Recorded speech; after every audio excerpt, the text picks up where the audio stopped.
పెహల్గాం దాడి తర్వాత భారత్ పాకిస్తాన్ల మధ్య తీవ్ర ఆందోళనకరమైన పరిణామాలు అయితే కనబడుతూ ఉన్నాయి. సో పాకిస్తాన్ ఉగ్రవాదులు పెహల్గాంలో దాడికి ప్రతీకార చర్యగా భద్రతా దళాలు ఆపరేషన్ సింధూర్ పేరుతో పాకిస్తాన్లో ఉన్న బోర్డర్లో ఉన్న 9 ఉగ్రవాద స్థావరాలపై దాడి చేసి దాదాపు 80 మంది ఉగ్రవాదుల్ని భద్రతా బలగాలు అంతమొందించాయని చెప్పేసి అంటున్నారు. దీనికి ఆపరేషన్ సింధూర్ అని చెప్పేసి పేరు పెట్టారు. అసలు భారత్ పాకిస్తాన్ల మధ్య యుద్ధం అనివార్యమా అంటే అవుననే చెప్పాలి. ఎందుకంటే పాకిస్తాన్ జమ్మూ కాశ్మీర్ మీద ఉగ్రదాడులకి తెగబడింది. ఇప్పటికే భారత్ పాకిస్తాన్ని చావుదెబ్బ కొట్టిందనే చెప్పుకుంటున్న పరిస్థితి కనబడుతుంది. సో అసలు ఆపరేషన్ సింధూర్ పేరుతో ఇంకా భద్రతా బలగాలు ఏం చేయబోతున్నాయి అనే పలు అంశాల మీద మనతో మాట్లాడడానికి senior retired navy officer Arun Kumar గారు మనకు అందుబాటులో ఉన్నారు. ఒక్కసారిగా మనం సార్తో మాట్లాడి మరిన్ని విషయాలు తెలుసుకుందాం. సో సార్ నమస్కారం, welcome to mega TV. Sir ప్రధానంగా పెహల్గాం దాడి తర్వాత భారత్ పాకిస్తాన్ల మధ్య అంటే భారత్ పాకిస్తాన్ అంటే ఎప్పుడు కూడా దాయాదుల పోరుగానే ఉంటుంది. మనం క్రికెట్ మ్యాచ్ ఆడినా కూడా అదే పరిస్థితిని చూస్తారు. సో ప్రధానంగా పెహల్గాం దాడి తర్వాత ఇండియన్ భద్రతా బలగాలు కూడా పాకిస్తాన్ ఉగ్రస్థావరాల మీద దాడి చేసి చాలామంది ఉగ్రవాదులు కూడా అంతమందించారని చెప్పేసి అంటున్నారు. సో ఆపరేషన్ సింధూర్ పేరుతో ఇంకా భారత్ భద్రతా ఇండియన్ భద్రతా బలగాలు ఎటువంటి చర్యలు చేపడతారు, ఏం చేస్తే బాగుంటుందని మీరు అభిప్రాయపడుతున్నారు సార్? మీరు చూస్తే భద్రతా దళాలు ఎప్పుడు కూడా అప్రమత్తంగానే ఉంటాయి. అంటే ఈ యొక్క దాడి జరిగిన తర్వాత అన్నది కాదు. మీకు ఆర్మీ సీనియర్ ఫోర్స్, అదేవిధంగా ఇండియన్ నేవీ, అదే కూడా ఇండియన్ ఎయిర్ ఫోర్స్, ఈ 3 దళాలు కలిసి ఆపరేషన్స్ చేస్తాయి. ప్రతిసారి మనం దాడిని చూస్తే ఫస్ట్ ఏరోప్లేన్స్ అంటే ఎయిర్ ఫోర్స్ వెళ్ళి లోపలికి వెళ్ళి మరీ కొట్టేసేస్తారు. అందరు గుస్కే మారినా అంటాం మేము. లోపలికి వెళ్ళి ఆపరేషన్స్ చేసేసి వస్తారు. సో వాళ్ళు చేసిన దాడికి మనం ప్రతి దాడి చేయాల్సిందే, తప్పకుండా చేసి తీరాలి, లేకపోతే వాళ్ళు మళ్ళీ చేస్తారు. సో దాంతోపాటు మనం అప్రమత్తంగా ఉంటూ ప్రతిసారి 3 ఫోర్సెస్ని ఎంగేజ్ చేసి ఉంచి వాళ్ళు ప్రతి దాడికి తిరిగినప్పుడు ఖచ్చితంగా నిన్న రాత్రి జరిగింది దాడి, వాళ్ళు ప్రతి దాడికి సిద్ధమవుతూనే ఉంటారు. ఈరోజు రాత్రి మనోళ్ళు ఖచ్చితంగా వాళ్ళతో కాంబాట్ చేయడానికి సర్వం సిద్ధంగా ఉంటారు. ఈ సర్వసిద్ధతలో ఆర్మీ, నేవీ, ఎయిర్ ఫోర్స్ 3 ఫోర్సెస్లు రెడీగా ఉంటాయి. ఇప్పుడు యాక్చువల్గా నేను నేవల్ ఏవియేషన్లో చేశాను. సో యుద్ధం జరిగినా జరగకపోయినా మేము గుజరాత్ దగ్గర నుంచి చూస్తూ ఉంటే మాకు కరాచీ లైట్లు కనిపిస్తూ ఉంటాయి. మేము ఎప్పుడు కూడా నేవీ, అదేవిధంగా ఆర్మీ, అదేవిధంగా ఎయిర్ ఫోర్స్ స్టేట్ 3 అంటాం. అంటే ఆ స్టేట్లో ఉన్నప్పుడు ఖచ్చితంగా 3 నిమిషాల లోపల మన విమానాలు అటాక్కి లెగవాలి. గాల్లో లెగిస్తేనే అది స్టేట్ 1 అవుతుంది. సార్ ప్రధానంగా యుద్ధం జరిగేటప్పుడు అక్కడ ఎలాంటి పరిస్థితులు ఉంటాయి, అంటే ఎలాంటి విపత్కర పరిస్థితుల్ని భద్రతా బలగాలు ఎదుర్కోవాల్సి వస్తుంది సార్? అంటే ఒకవేళ భద్రతా బలగాలు కనుక ఖచ్చితంగా పాకిస్తాన్ మీద యుద్ధానికి రెడీ అంటే ఎలాంటి పరిణామాలు అక్కడ ప్రధానంగా ఉంటుంది? ఎందుకంటే మీరు గతంలో చాలా సందర్భాల్లో యుద్ధాలు కూడా పాల్గొన్నారని చెప్పేసి కూడా అంటున్నారు. అట్లా ఇక్కడ ఎటువంటి పరిణామాలు ఉంటాయి సార్ ప్రధానంగా ఒకసారి వివరించండి సార్.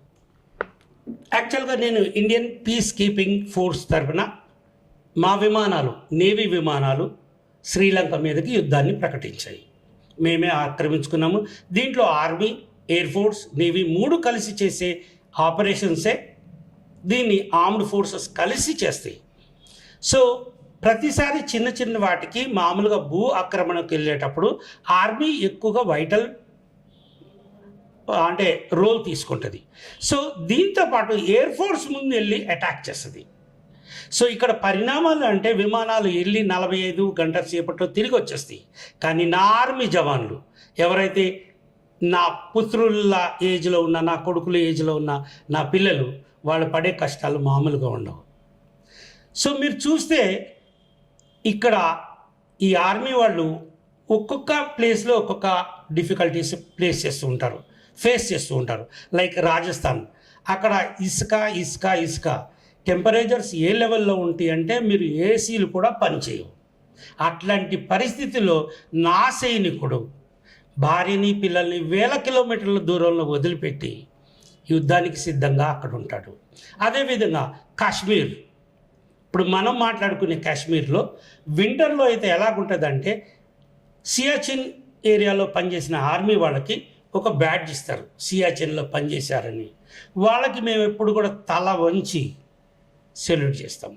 ఎందుకు అంటే అక్కడ టెంపరేచర్స్ -40 degrees పడిపోతాయి. ఆ -40 degrees అంటే ఎలాగుంటుందో మీరు అసలు ఊహించలేరు. కోడిగుడ్లు మొదలుకొని టమాటాలు మొదలుకొని అన్ని గడ్డ కట్టి రాళ్ళు అయిపోతాయి. అవి వేడి చేస్తే చాలాసేపు కానీ అవి మామూలుగా మారవు. అక్కడ ఏడవటానికి కూడా మాకు అవకాశం ఉండదు, ఎందుకంటే కళ్ళనీళ్ళు కూడా ఇట్లా జారినప్పుడు గడ్డ కట్టిపోతాయి. సో అంత చలిలో నా సైన్యం పనిచేస్తుంది. ప్రతి వాళ్ళు మాట్లాడతారు సైన్యం గురించి, కానీ సైన్యం అంటే అది చేరిన వాళ్ళకి తెలుస్తుంది, వాళ్ళ పిల్లలు సైన్యంలో ఉంటే తెలుస్తుంది. వాళ్ళ పిల్లలు తిరిగి వస్తారో లేదో తెలవని పొజిషన్ ఎలా ఉంటుందంటే అర్థం చేసుకోవటానికి చాలా టైం పడుతుంది. ఒక భార్య తన భర్తని సియాచిన్లో ఉంచుతుంది, ఒక భార్య తన భర్తని రాజస్థాన్లో బోర్డర్లో ఉంచుతారు. పిల్లలు మా నాన్న సంవత్సరానికి తిరిగి వస్తాడనుకుంటారు, శవమై తిరిగి వస్తే దాని మీద కప్పేది నేషనల్ ఫ్లాగ్. సో మా బాధలు మాకుంటాయి. అక్కడ చాలా ఇబ్బందికరమైన పొజిషన్స్ ఉంటాయి. యుద్ధం చేయాలి, యుద్ధం డిక్లేర్ అయితే ఖచ్చితంగా మేము సహితం, నేను చెప్తున్నాను, ఐఎమ్ 67 years old, ఇప్పటికీ నా గురి మిస్ కాదు. సో మేము సైతం దేశం కోసం ఖచ్చితంగా నుంచుంటాము. కరోనా టైంలో కూడా దేశ విపత్కర సమస్యలు ఉన్నప్పుడు మేమంతా దేశం కోసం నిలబడ్డాము. 60 ఏళ్ళు దాటిన వాళ్ళకు కూడా మేము కరోనా మీద యుద్ధం చేశాము.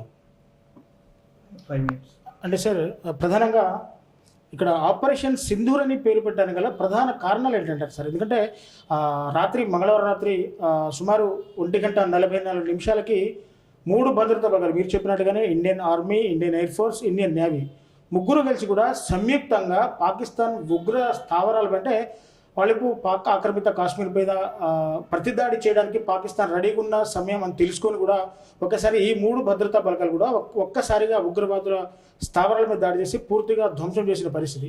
అలా ఆపరేషన్ సింధూర్ అంటే ఏంటి సార్? ప్రధానంగా సింధూర్ అనేది మామూలుగా ప్రతి ఆపరేషన్కి ఒక పేరు పెట్టుకుంటాము. దాన్ని మిషన్ అంటాము మేము మామూలుగా మా భాషలో మిషన్ బ్లూ స్టార్ అంతకుముందు జరిగింది.